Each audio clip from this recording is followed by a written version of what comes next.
यस्य स्वयं स्वभावाप्ति रभावे कृत्स्नकर्मणः तस्मै संज्ञानरूपाय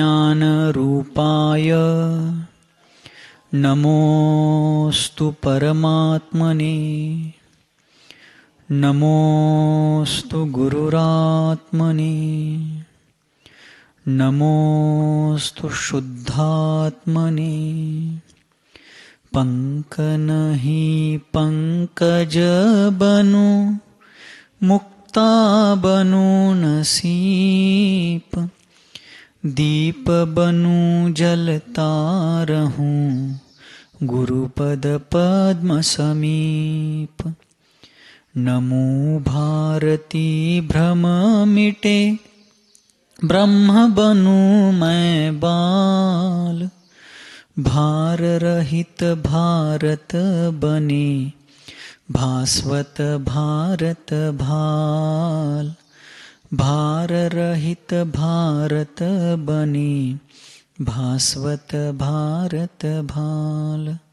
पंच परमेष्ठी भगवान की, द्वादशांग जिनवानी माता की, अध्यात्म महर्षि आचार्य भगवान श्री पूज्यपाद मुनि महाराज की, चारित्र्य चक्रवर्ती मुनिकुल पितामह योगींद्र चूड़ामणि धर्म साम्राज्य नायक 20वीं शताब्दी के प्रथम आचार्य भगवान श्री शांति सागर जी मुनि महाराज की, दीक्षा गुरु शांत मूर्ति वात्सल्य रत्नाकर गुरुवर आचार्य भगवान श्री सन्मति सागर जी मुनि महाराज की, परम पूज्य आचार्य भगवान श्री विद्यासागर जी मुनि महाराज की, परम पूज्य आचार्य वर्य श्री वर्धमान सागर जी मुनि महाराज की, अहिंसा परमो धर्म की।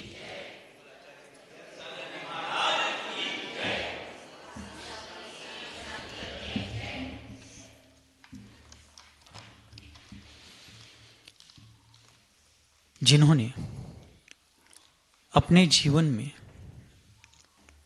संपूर्ण संसार से विरक्त होकर के अपने आत्महित का सिद्धत्व को साध्य करने का बीड़ा उठाया है, ऐसे वे मुनीश निर्घ्रंत योगी जन संसार के प्रत्येक प्राणी मात्र के प्रति क्षमा भाव को धारण करते हुए प्रत्येक वस्तु के प्रति साम्य भाव को अंतःकरण में प्रतिष्ठापित करते हुए इस प्रकार से अपने जीवन को जीते हैं कि वे माँ चिट्टह माँ जंपह माँ चिंतह किम वी होई थिरो, अर्थात वे बोलते नहीं हैं, अंतर्जल्प भी नहीं करते हैं, किसी प्रकार से विश्व से कोई संवाद करना नहीं चाहते, मात्र मात्र और मात्र अपने आप से संवाद स्थापित करते हैं।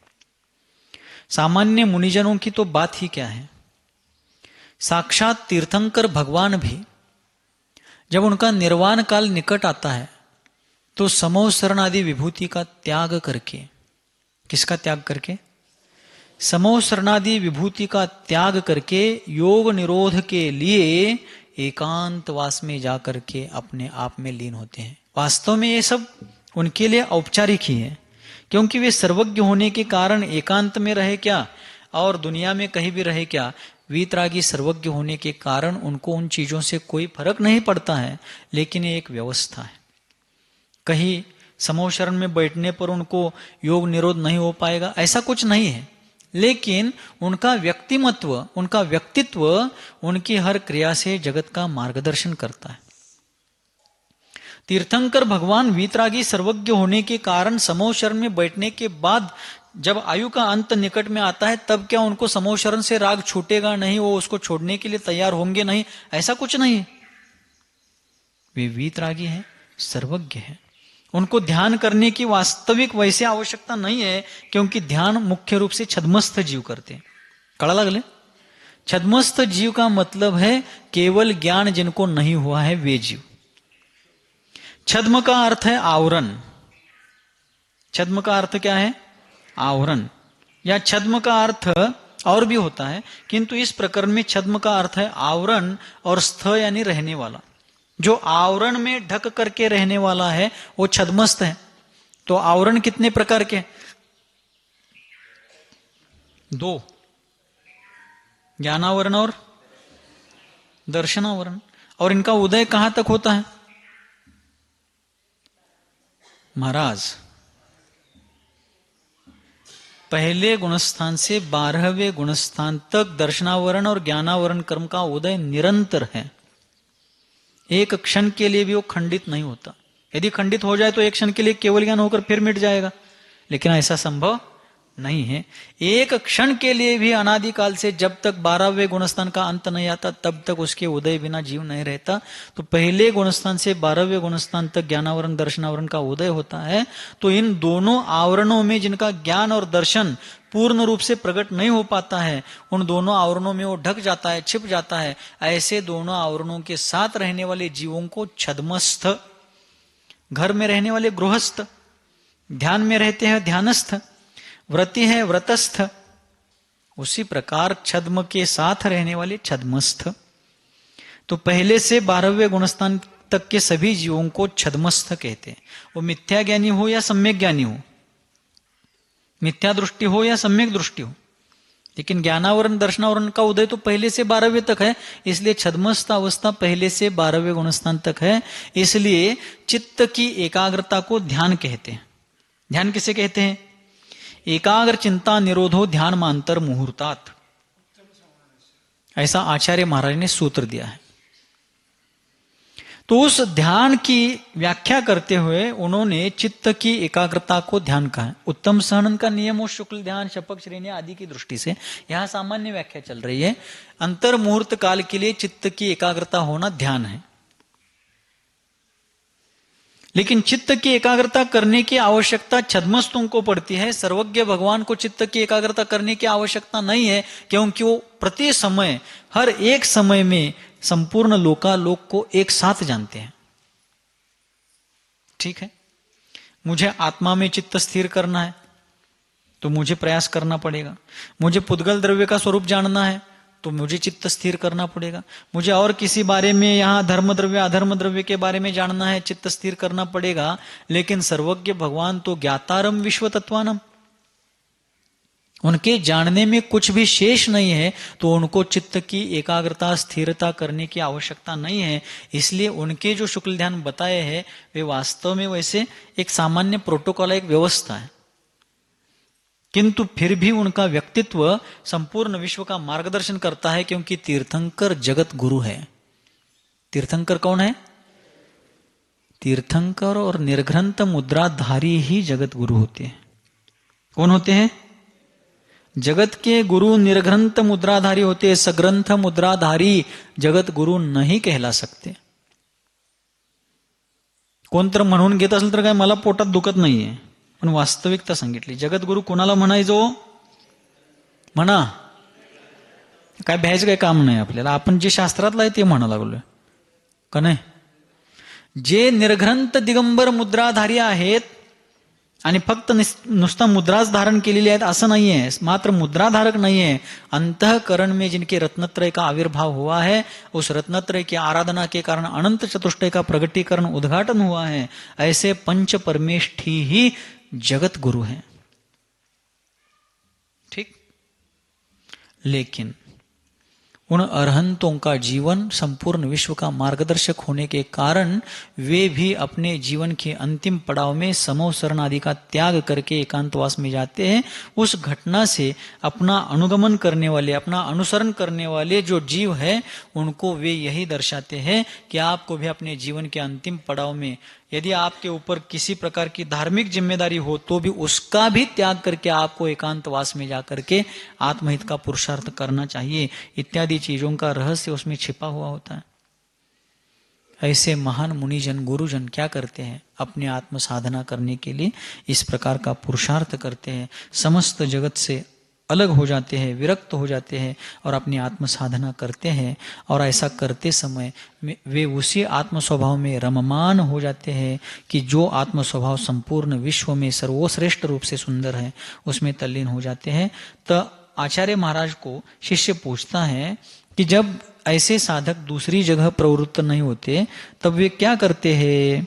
तो इसके लिए 44वां श्लोक इष्टोपदेश परमागम में आचार्य महाराज कहते हैं, श्लोक क्रमांक 44, शुद्ध उच्चारण करायचं आहे।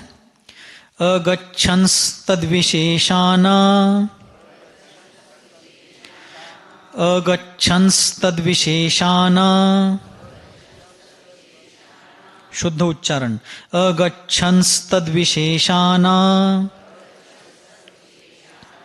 मनभिज्ञश्च जायते,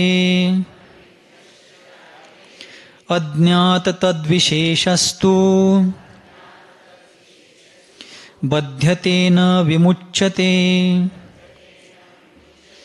अगच्छंस्तद्विशेषान् मनभिज्ञश्च जायते, अज्ञात तद्विशेषस्तु बध्यते न विमुच्यते। तद्विशेषाणाम, आचार्य कहते हैं कि ऐसे ध्यान तल्लीन योगी जन कि जिनको दुनिया में होने वाली किसी भी क्रिया से कोई लेना देना नहीं है। एक भजन है, आध्यात्मिक भजन, उसमें पंक्ति आती है, होता स्वयं जगत परिणाम, मैं जग का क्या करता काम। दुनिया अपने आप में परिवर्तित हो रही है, अपने आप में ढल रही है, अपने स्वभाव के अनुसार उसकी परिणति चल रही है। मैं उसका कुछ भी करता धरता नहीं हूं, मैं उसका कुछ भी करने वाला इतना ही नहीं। समयसार परमागम की व्याख्या टीका जब आचार्य अमृतचंद्र जी महाराज ने लिखी, आत्मख्याति नाम की टीका, तब उसके अंतिम चरण में, अंतिम प्रसंगों में आचार्य अमृतचंद्र जी महाराज कहते हैं कि इस टीका में मेरा कुछ भी कर्तृत्व नहीं है। शब्द वर्गनाएं स्वयं इकट्ठी हुई है और उनके निमित्त से ये टीका बनी हुई है, इस आशय से। अर्थात ये टीका की रचना करके भी वे उस कर्तृत्व के अहंकार से दबे नहीं कि मैंने टीका रची है। उस टीका की कर्ता तो वही है एक दृष्टि से, व्यवहार की अपेक्षा से, किंतु वास्तव में उसके कर्तृत्व भाव के बोझ से वे दबना नहीं चाहते हैं, कर्तृत्व के अहंकार से वे लिप्त नहीं होना चाहते हैं। तो यहाँ आचार्य कहते हैं कि ऐसे साधक क्या करते हैं, तद विशेषानाम, उन शरीर आदि पर पदार्थों की जो विशेषताएं हैं, उन विशेषताओं को अगच्छन, नहीं जानता हुआ, अनभिज्ञ, अजानकार जायते, बन जाता है। अर्थात देखिए शास्त्रों में कैसे प्रसंग आए हैं। श्रेणिक पुराण जब अपन पढ़ते हैं, पढ़ा है आप लोगों ने? कितने लोगों ने पढ़ा श्रेणिक पुराण? इतने सारे लोग बैठे हैं, 1, 2, 2.5, 2.25, 99 10 माणसं सुद्धा नाहीत एवढ्या मोठ्या संख्येमध्ये श्रेणिक पुराण वाचणारे। फार सुंदर ग्रंथ है। तो श्रेणिक पुराण में ऐसा वर्णन आया है कि एक मुनि महाराज ध्यान करने के लिए स्मशान भूमि में गए थे। पहले बहुत से मुनिजन, बहुत से क्या, सभी मुनिजन ऐसे गिरिकंदराओं में, स्मशानों में, तालाबों के तटों पर, सरोवरों के किनारे पर, पर्वतों में, जंगलों में या वृक्ष के कोटरों में ध्यान करते थे। ऐसी स्थिति में एक मुनि महाराज ध्यान साधना करने के लिए स्मशान भूमि में गए थे। और स्मशान भूमि में जाकर के वे ध्यान किसमें कर रहे थे? शवासन में। कौन से आसन में मालूम है? शवासन। शवासन का मतलब है सीधा लेटणं, पाठीवरती झोपणे आणि हात सरळ आपल्या कमरेबरोबर ठेवणे, ठीक आहे, आणि सहजपणे त्या आसनामध्ये झोपून राहणे. फार चांगलं आसन आहे ते, सगळ्या आसनांचा राजा आहे. खरंच की हे म्हणताना सांगायला लागले. और शवासन जो है, योगासन आदि करने वाले, ध्यान आसन प्राणायाम प्रत्याहार आदि करने वाले जो लोग होते हैं, हठ योग आदि में तो उसका वर्णन बहुत किया गया है. लेकिन हमारे पूर्वाचार्यों ने भी बहुत से प्राणायाम प्रत्याहार आदि बहुत सारा, ज्ञानार्णव ग्रंथ सारा इसी विषय पर है. आचार्य शुभचंद्र जी महाराज द्वारा विरचित जो ज्ञानार्णव ग्रंथ है, ध्यान, धारणा, प्रत्याहार, योग इत्यादि पर आधारित है. और वास्तव में इन सब चीजों का मूलभूत वर्णन वीतराग सर्वज्ञ भगवान ने किया है. बाकी लोग तो अभी अभी आए हैं. तो वे मुनि महाराज जब ध्यान साधना करने के लिए शवासन में लेटे थे, झोपून ध्यान करत होते. कोणी करू शकतील काय हो? बरीच लोक शवासन करायच्या नादात शिवासन करतात, घोरायला चालू करतात. चालू काय केल्यात? शिवासन. शेवट कशानं होतोय? चालू केल्यात शवासन, शेवट कशानं? शिवासन. गळत डुलका लागतोय त्यासने. होय, हाक मारायला लागते पुन्हा. शवासन करणं जेवढं सोपं आहे तेवढं सोपं पण नाही ते. शवासन करना लगने के लिए जितना आसान है उतना आसान नहीं है. लेटने के बाद भी नींद नहीं लगनी चाहिए.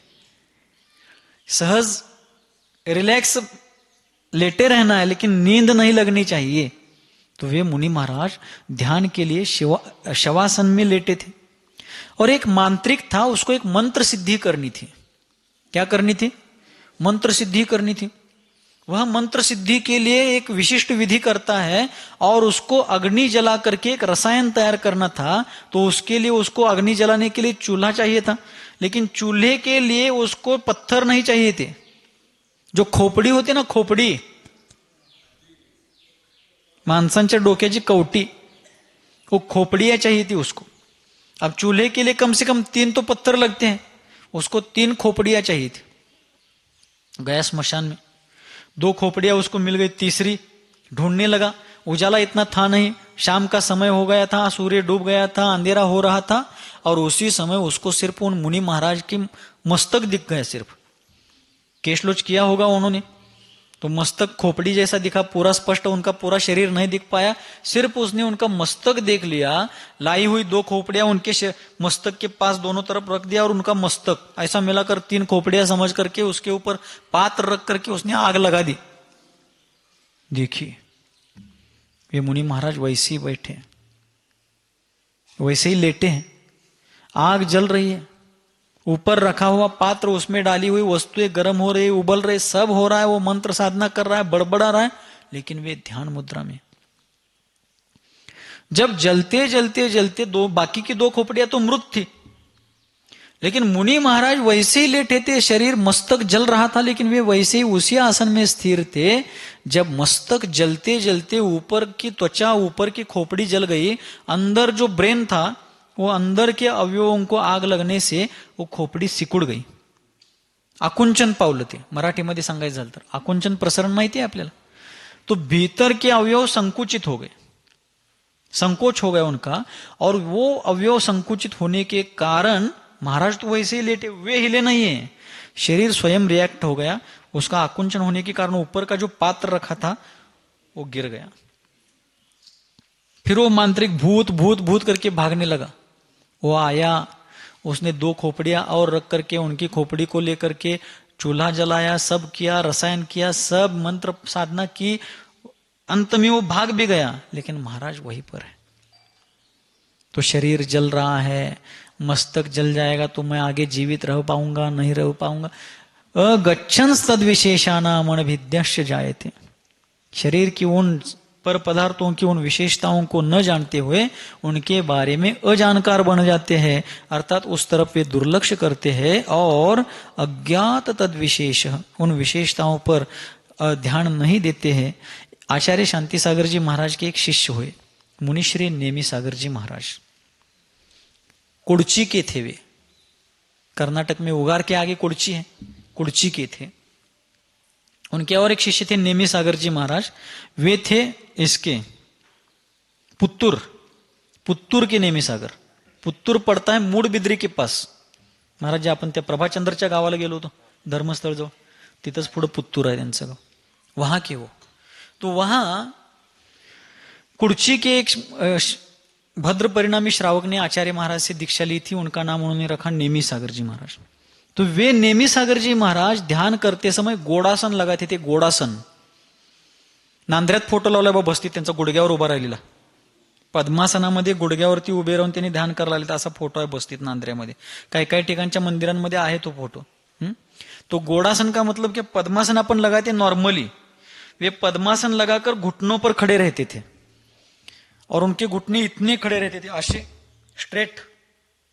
फोटो मिला तो आप देख लीजिए एक बार जरूर. उस आसन को कहते गोडासन. एक जगह उनका चातुर्मास चल रहा था और दुर्भाग्य से उनको बहुत तेज बुखार आ गया और उसमें टाइफाइड हो गया. उन नेमी सागर जी महाराज को टाइफाइड हो गया. देखिए, मेरे मस्तक पर मक्खियां बैठ रही तो भी मैं उनको उड़ा रहा हूं. और उन मुनि महाराज के मस्तक पर उन्होंने खोपड़ी समझ करके क्या रखा था, उस मांत्रिक ने स्मशान में कुछ रसायन तपाने के लिए रखा था, तो भी वो ऐसे ध्यान में लीन थे. कहां वे, कहां हम, कैसी साधना रही होगी उनकी. तो नेमी सागर जी महाराज को जब गोड़ासन में ध्यान साधना करते थे तो एक चातुर्मास में उनको तेज बुखार आने के बाद वो बुखार टाइफाइड पर चला गया, और टाइफाइड होने के बाद डॉक्टर्स ने उनको कहा कि आपको बारिश और धूप तो छोड़ दीजिए, ठंडी हवा भी नहीं लगनी चाहिए, आप अंदर रहिए, बाहर मत आइए। उन्होंने डॉक्टर की सुन ली। ऐकावे जनाचे, किती फास्ट रिस्पॉन्स हो। ऐकावे जनाचे करावे मनाचे, त्यांनी केला, ऐकलं डॉक्टरचं, त्यांचा अनादर केला नहीं, डॉक्टर्स का अनादर नहीं किया उन्होंने, जी कह करके उन्होंने उनकी सलाह सुन ली, ठीक है, आहार करके आ गए, निर्यापत भक्ति हो गई। और सामायिक के समय वे श्रावकों के मना करने के बाद भी उनके संत भवन के बाहर आकर के खुले आसमान में गोड़ासन लगा करके वे ध्यान में लीन हो गए। और संयोग ऐसा था कि वे ध्यान को बैठ ही गए थे, ध्यान लगाए थे, इतने में मूसलाधार बारिश चालू हो गई। लोग चिंतित हो गए, अब तो महाराज गए, अब समाधि के अलावा दूसरा कोई ऑप्शन नहीं रहेगा, ऐसी चिंता उन लोगों में उत्पन्न हुई। लेकिन उनकी निर्मल साधना, विशुद्धि की ऊंचाई और अत्यंत निस्पृहता के कारण जब बारिश रुकी, सामायिक उनका पूरा हो गया 1:15 के दरमियान, जब वे सामायिक से अंदर कक्ष में आ गए, लोगों ने पहले ही डॉक्टर को बुलवाया था क्योंकि तत्काल सामायिक के बाद कुछ तकलीफ हुई तो उपचार उपलब्ध हो, इसलिए डॉक्टर्स को उपलब्ध कराया था। डॉक्टर ने जब उनको देखा, डॉक्टर आश्चर्यचकित था, टाइफाइड तो क्या, सामान्य बुखार का भी कोई लक्षण उनके शरीर में नहीं था। ऐसी उनकी साधना थी। ऐसे साधक जन उन पीड़ाओं में, उन वेदनाओं में बिल्कुल सहनशीलता रख करके संयम के साथ इस प्रकार की साधना करते हैं, आकुल व्याकुल हुए बिना अपनी आत्मा आराधना करते हैं। तभी तो प्रति समय प्रति क्षण ऐसे मुनिजन असंख्यात गुण श्रेणी कर्मों की निर्जरा करते हैं। छड़ा लगा एक श्लोक बताया था आप लोगों को, पंडित दौलत राम जी ने कहा, कोटि जन्म तप तपे ज्ञान बिन कर्म झरे जे, ज्ञानी के छिन माहि त्रिगुप्ति ते सहज टरेते। एक अज्ञानी मिथ्या दृष्टि जीव तपस्या करते हुए जिन कर्मों की निर्जरा करोड़ों जन्मों में नहीं कर सकता है, उससे कई गुना ज्यादा कर्म निर्जरा 3 गुप्तियों में लीन निर्घ्रंथ मुनिजन एक क्षण में अंतर मुहूर्त में कर देते हैं। इसलिए कलिकाल सर्वज्ञ भगवान कुंद कुंद आचार्य देव ने समय सार परमागम में एक सुंदर गाथा बताई। वे कहते हैं, रत्तो बंधदि कम्मम मुंचदि जीवो विराग संपन्नो। रत्तो बंधदि कम्मम मुंचदि जीवो विराग संपन्नो, एसो जिनोवदेशो तम्हा कम्मेसु मारज्ज। अर्थात, हे भव्यात्मन, हे भव्यवर पुंडरीक, काय म्हणलं त्यांनी, हे भव्यवर पुंडरीक, तुम्ही आणि पुढं काय तर जोडशील त्याला, पुंडरीक वरदे म्हटलेच बघा. पुंडरीक शब्दाचा खरा अर्थ आहे शिरोमणी. पुंडरीक शब्दाचा अर्थ काय, आणि या शब्दाचा प्रयोग, इस शब्द का, पुंडरीक शब्द का प्रयोग आचार्य नेमिचंद्र सिद्धांति देव के द्रव्य संग्रह ग्रंथ में मिलता है. किस ग्रंथ में? बृहद द्रव्य संग्रह जो ग्रंथ है उसमें शब्द आया है, भव्यवर पुंडरीक. सोम नाम के कोई श्रेष्ठी थे, उनकी जिज्ञासा को शांत करने के लिए आचार्य नेमिचंद्र जी महाराज ने द्रव्य संग्रह ग्रंथ की रचना की. जैसे द्वयाक नाम के शिष्य के प्रश्न का उत्तर देते हुए उमा स्वामी आचार्य देव ने तत्वार्थ सूत्र ग्रंथ की रचना की, वैसे ही सोम नाम के श्रेष्ठी के प्रश्नों को उत्तर देते हुए नेमिचंद्र आचार्य देव ने द्रव्य संग्रह ग्रंथ की रचना की. तो उस श्रेष्ठी के नाम का उल्लेख करते समय वहां पर इस शब्द का प्रयोग किया, भव्यवर पुंडरीक. अर्थात श्रेष्ठ भव्य जीवों में भी जो शिरोमणि है ऐसा धर्मात्मा जीव. तो आचार्य कुंद भगवान ने कहा कि रत्तो बंधदि कम्मम, जो जीव राग द्वेषादि अति संक्लेष्ट परिणाम करता है, जिस मात्रा में संक्लेश कषाय भाव करता है उतनी मात्रा में कर्मबंध से बंधता है. मुंचदि जीवो विराग संपन्नो, और जो वीतरागता से वैराग्य से संपन्न जीव है वे कर्म बंधन से मुंचदि अर्थात छूटते हैं. ऐसो जिनोवदेशो, ये किसका उपदेश है? ऐसा जिनेन्द्र भगवान का उपदेश है, ऐसा कुंद कुंद आचार्य देव कह रहे हैं। उन्होंने ये नहीं कहा कि ये मेरा उपदेश है, उन्होंने कहा ऐसा जिन भगवान का उपदेश है। देखिए, गाथा उन्होंने रची है, लेकिन गाथा रचते हुए भी ऐसा मेरा उपदेश है भव्य जीवों, ऐसा नहीं कहा। वे कहते हैं ऐसा किन्होंने कहा है? जिन भगवान ने कहा है। ऐसो जिनो ऐसो तम्हा कम्मेसु मारज, इसलिए है भव्यात्मन उन कर्मों में तुम मत रममान हो। इस प्रकार वे निर्घ्रंथ मुनिजन अपने आत्म स्वभाव की आराधना करते हुए, अपने अतीन्द्रिय आनंद की उपासना करते हुए सतत आत्म साधना में उन्नति करते जाते हैं। और आत्म साधना से जब वे शुद्धोपयोग निरंतर तो नहीं रहता, अंतर्मुहूर्त के लिए शुभोपयोग, अंतर्मुहूर्त के लिए शुद्धोपयोग, ऐसी दशा योगियों की मुनियों की होती है। जब निरंतर शुद्धोपयोग नहीं रह सकता तब वे शुभोपयोग का आलम्बन लेते हैं, और शुभोपयोग के काल में पंच परमेष्ठियों की आराधना, प्राणी मात्र के कल्याण का चिंतन करना। देखिए, ध्यान करना भी बहुत कठिन नहीं है। यदि योग्य दिशा से प्रयास किया जाए तो ध्यान करना भी बहुत कठिन नहीं है। पूज्यपाद स्वामी ने सर्वार्थ सिद्धि टीका में नीचे देख करके जीव जंतुओं की रक्षा करते हुए चलने को इरियापथ सामायिक कहा है। क्या कहा?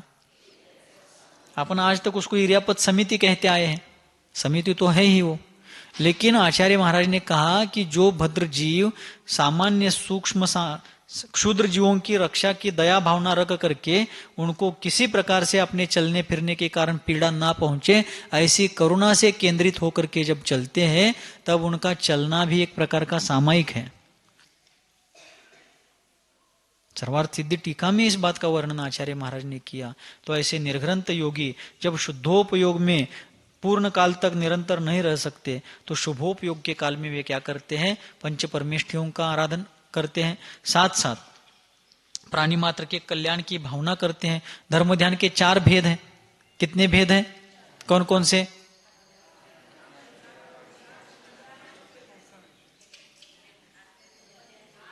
आज्ञा विचय, अपाय विचय, विपाक विचय आणि संस्थान विचय।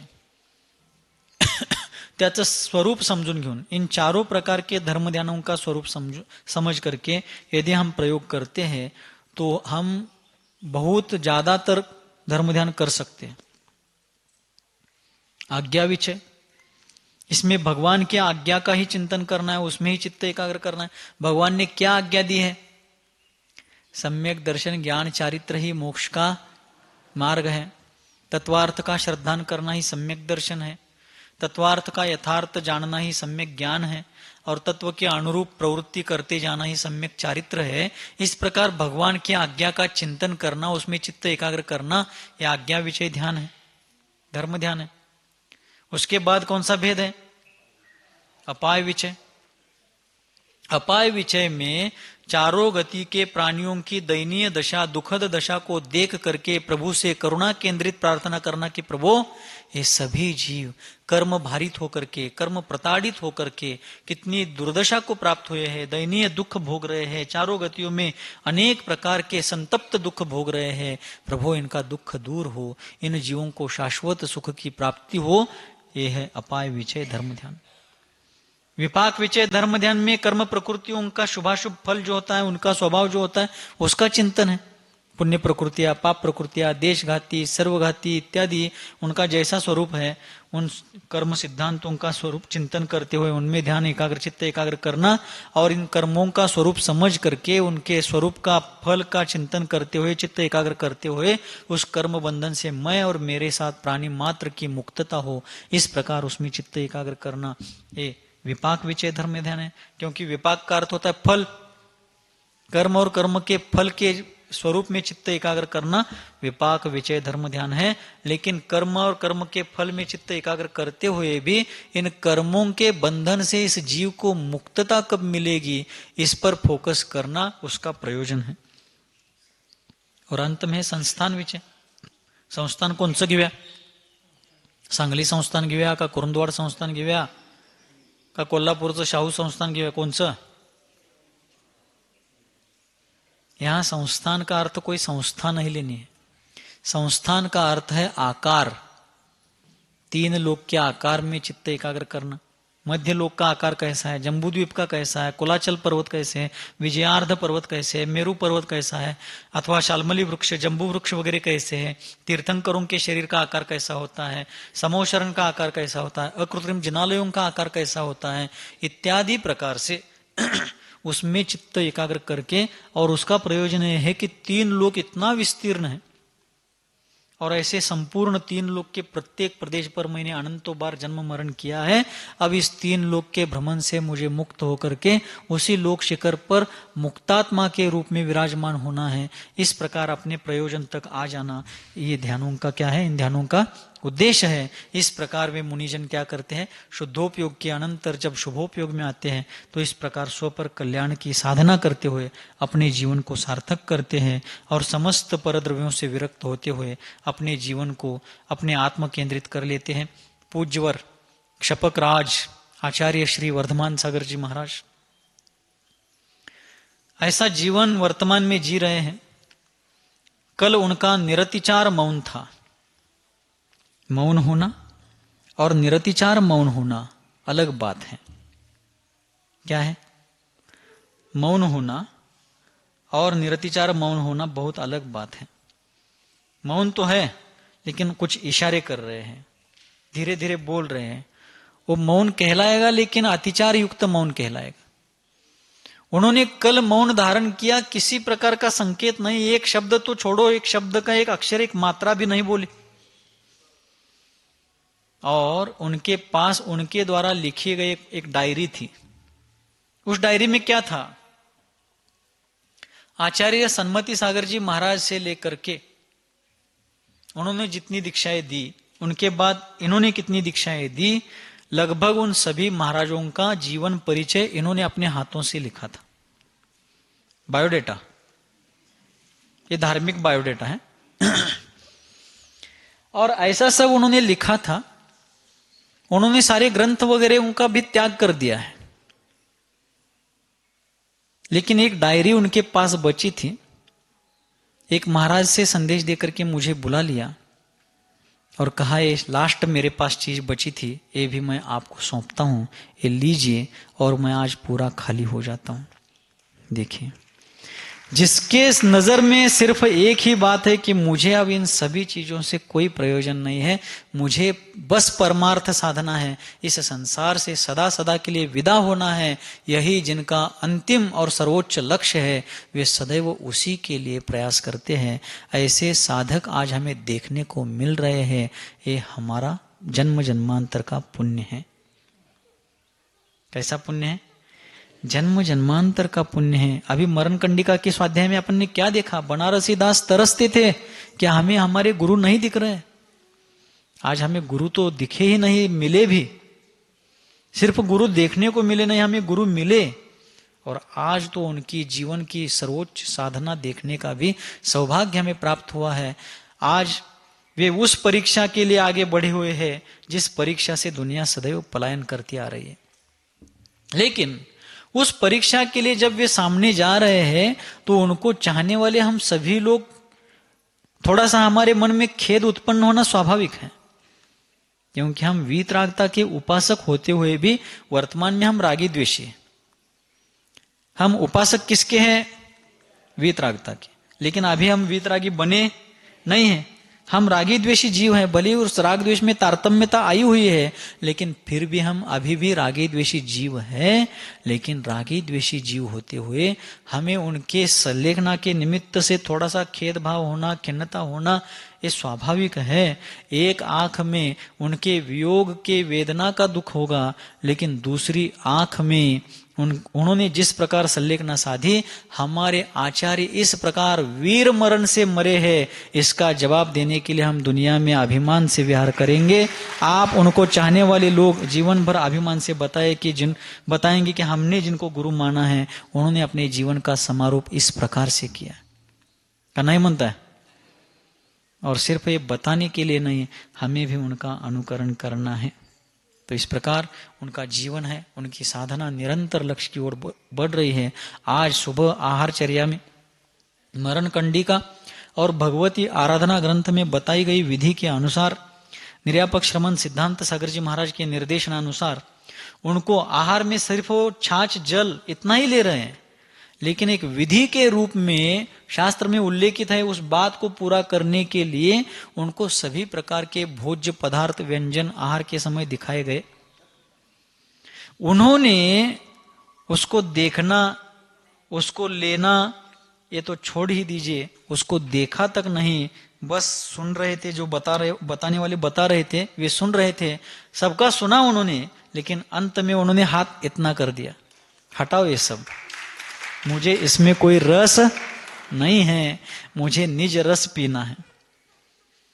ऐसी साधना, लोकोत्तर साधना चल रही है, अर्थात इस संसार को पूर्ण विराम देने का महान पुरुषार्थ चल रहा है। हम सब उसका अनुमोदन करेंगे और आगे चल करके जीवन पर्यंत प्रयास करते करते जीवन के अंतिम क्षण में इसी प्रकार का पुरुषार्थ और अनुकरण करते हुए अपने जीवन रूपी मंदिर के संयम रूपी शिखर पर हम भी सल्लेखना का रत्न कलश चढ़ा करके ही इस संसार से विदा होंगे। इस प्रकार का पुरुषार्थ हमें भी सबको करना है, उसी में जीवन की सफलता और सार्थकता है।